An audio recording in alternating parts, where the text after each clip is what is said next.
Bom, e a gente fala mais sobre a situação na faixa de Gaza com um convidado, o professor Paulo Velasco, de Relações Internacionais da Universidade do Estado do Rio de Janeiro. Tudo bem, professor? Como sempre, muito obrigado pela gentileza. Boa noite. Muito boa noite, Thiago. Um prazer sempre conversar com vocês. O professor, a reação mundial até foi muito grande em relação ao que aconteceu nessa sexta-feira em Gaza, inclusive com reações dos Estados Unidos e de outros países também. O senhor acha que a guerra pode entrar num outro patamar com uma pressão internacional maior em relação ao conflito? Esse dramático episódio aí, né, da morte de mais de 100 palestinos, né, à espera de ajuda humanitária, reforça, né, essas pressões, né? Claro que esse fato não pode ser tomado de maneira isolada, mas ele pode servir sim como um divisor de águas, né? Já havia um conjunto amplo de pressões internacionais, né, de países árabes, né, até mesmo de países europeus. Os Estados Unidos, né, o governo Biden já vinha, né, apelando, né, para Israel contemplar, né, de maneira urgente a lógica de um cessar-fogo. Então, acho que esse episódio é absolutamente dramático, né, que é mais um, né, para a coleção, né, de imagens terríveis, né, que temos acompanhado, né, desde o dia 7 de outubro, né, de ambos os lados, né, reforça, claro, essas pressões, né, e o governo Netanyahu agora terá que se posicionar certamente, né, de forma mais clara e concreta, né, acerca desse apelo por um cessar-fogo, né, que permita justamente ampliar, né, o volume de ajuda humanitária para a população em Gaza, né, tanto na parte norte, né, que é onde vimos essas cenas terríveis, né, mas em toda a região. Na parte sul também, né, que é onde se acumularam, né, boa parte dos moradores da faixa de Gaza, né, também falta de tudo, né, as agências internacionais da ONU, né, organizações não governamentais, né, como a Médicos Sem Fronteiras, né, a própria Cruz Vermelha, né, tem relatado, né, a falta de alimentos, né, e de medicamentos desde o início da conflagração ali no início de outubro, né? Então é um cenário terrível, né? Podemos reconhecer, né, que isso representa, né, um drama humanitário de proporções gigantescas. Então há uma urgência para se fazer alguma coisa. Esse episódio talvez acelere a decisão, né, já muito tardia do governo de Israel, né, de optar realmente por um cessar-fogo. Professor, essa forma de se distribuir os alimentos, algumas dessas entidades que o senhor até citou, essas entidades criticaram isso, porque as pessoas acabam não conseguindo, muitas vezes, chegar até os alimentos, às vezes os alimentos caem no mar. Isso é uma questão a ser avaliada, mas fazer o quê, né? É uma solução paliativa, né? Evidentemente não é a melhor maneira da distribuição, né? O envio por terra, né, por meio de caminhões, comboios de ajuda humanitária, é o modo tradicional, né, comum e mais eficaz, né, de levar essa ajuda humanitária, né, às pessoas que estão precisando, né, urgentemente desse tipo de apoio, né? Mas, claro, enfim, tendo em vista, né, o drama do que foi testemunhado ali, né, em torno daqueles caminhões, né, as pessoas famintas, desesperadas, né, pela ajuda, acabaram, né, morrendo ali em condições ainda, né, mal explicadas, mas muitas pisoteadas e tal. Então é uma alternativa, mas não é a melhor, né? Realmente, né, isso muitas vezes coloca a própria população numa situação de insegurança, né? Porque quando cai no mar, né, as pessoas querem entrar no mar, às vezes, né, não têm condições para isso, não sabem nadar, né, podem se afogar, né, perde-se muitas vezes, né, parte do material, né, que é tão necessário, né, essa ajuda humanitária. Então não é o melhor caminho, vimos a Jordânia fazendo isso, agora os Estados Unidos, né, mas não é a melhor forma, certamente, de acessar essa população, né, a melhor maneira seria por meio dos caminhões, mas temos que reconhecer, Thiago, né, que essa entrada é muito difícil, né, o controle ali na fronteira do Egito, ele é muito rigoroso, Israel não permite a entrada, né, em quantidade suficiente, né, antes do conflito era uma média de 500 caminhões por dia, no mês de fevereiro, né, o número de caminhões por dia, né, foi algo em torno de 80, né, então muito menor do que havia antes da guerra e em número muito insuficiente, né, para as carências e necessidades da população na faixa de Gaza, né? Então é uma solução não ideal, mas enfim, buscam-se alternativas, né, para tentar fazer com que essa ajuda chegue, né, de alguma maneira a essa população desesperada que reside na faixa de Gaza. Paulo Velasco, vou chamar o nosso comentarista Nelson Kobayashi para participar dessa conversa. Kobayashi. Professor Paulo, boa noite, é um prazer falar com o senhor. A minha pergunta é sobre a relação dos Estados Unidos com Israel, porque quando, do início deste conflito com o Hamas, os Estados Unidos se posicionaram muito próximo a Israel, inclusive com a ida do próprio presidente americano. E agora a gente viu na reportagem essa imagem de uma ajuda humanitária dos Estados Unidos para as pessoas na faixa de Gaza. Como é que o senhor vê a relação dos Estados Unidos com Israel diante agora desta reação israelense que tem gerado tantas críticas no mundo todo? Há algum risco dos Estados Unidos se distanciar a ponto de parar de aprovar a reação israelense? A relação dos Estados Unidos ela é uma relação muito convergente com Israel ainda, né? Isso dificilmente vai mudar, né? Os Estados Unidos é o grande apoiador, defensor de Israel nos foros multilaterais, internacionais, né? O que eventualmente acontece, né? Como vimos, por exemplo, no governo Barack Obama, né? São algumas críticas muito pontuais, né? Muito esporádicas, né? A Israel, né? Por alguns excessos, por algumas práticas, né? Que na visão da Casa Branca são questionáveis ou reprováveis, né? O governo Biden ainda está claramente muito ao lado de Israel, né? É um dos governos, né, inclusive no âmbito ocidental, né, que mais resiste na hora de condenar ou de criticar Israel pelo que quer que seja, né? São falas ainda, né, muito cuidadosas, né, dizendo, né, que Israel deve adiar ao máximo uma incursão, né, por terra em Rafah, né, e deve pensar muito bem na estratégia para, né, entrar com seus militares em Rafah para evitar, eventualmente, um agravamento da crise humanitária dessa população desesperada.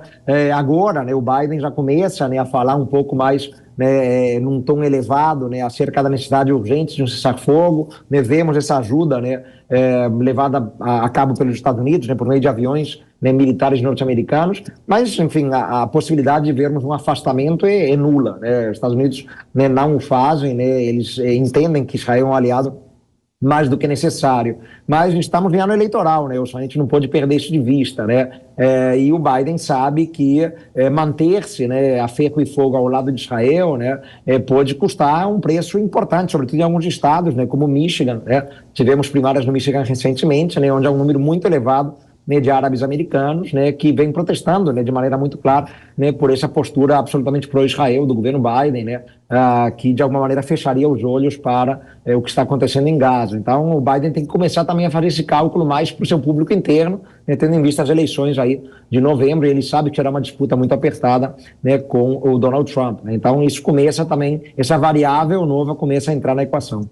Professor, em relação à diplomacia brasileira, não sei se é possível fazer a seguinte leitura, né? A gente teve recentemente aquela declaração do presidente Lula, que causou uma polêmica muito grande, mas agora o governo brasileiro, depois inclusive desse episódio dessa semana que a gente está comentando aqui, o governo brasileiro continuou fazendo as críticas, chamando o momento de genocídio e tudo mais. A senhora acha que essas declarações do governo brasileiro acabam ganhando um pouco de amparo com essa situação que a faixa de Gaza acabou de viver?